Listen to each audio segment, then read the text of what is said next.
I haven't tried this morning, but yesterday I managed to log on to both banks because I have a business account with one bank and personal account with another.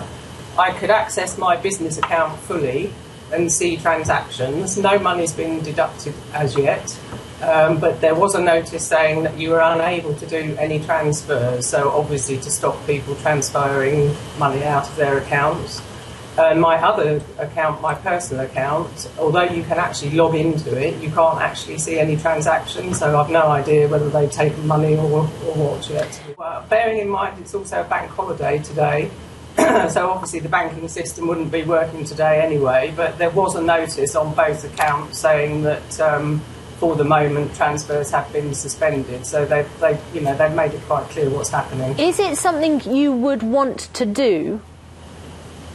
Well, I think everyone would want to take their money and put it somewhere else to avoid the government taking it, but obviously they've taken steps to avoid that to prevent a run on the bank, which is understandable in the circumstances, I think. Now, you don't have to sort of divulge to us necessarily all of your banking operations, but can you give us an idea of what you stand to lose if the vote goes ahead, or what people like you stand to lose?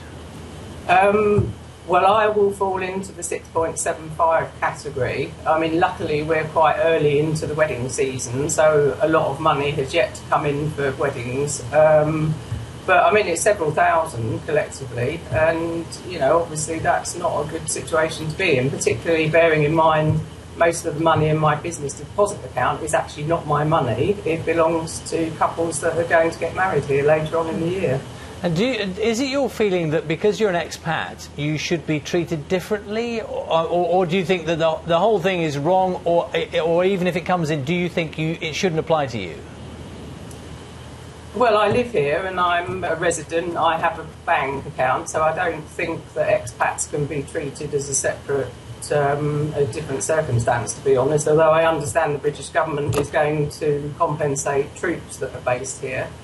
But, obviously there's a general feeling that nobody agrees with it because nobody wants to pay the money, and I think it's not really that clear at the moment whether it's going to apply to businesses across the board, and I think that's where the impact is going to come, because that's going to have a knock-on effect, I think, through the whole economy.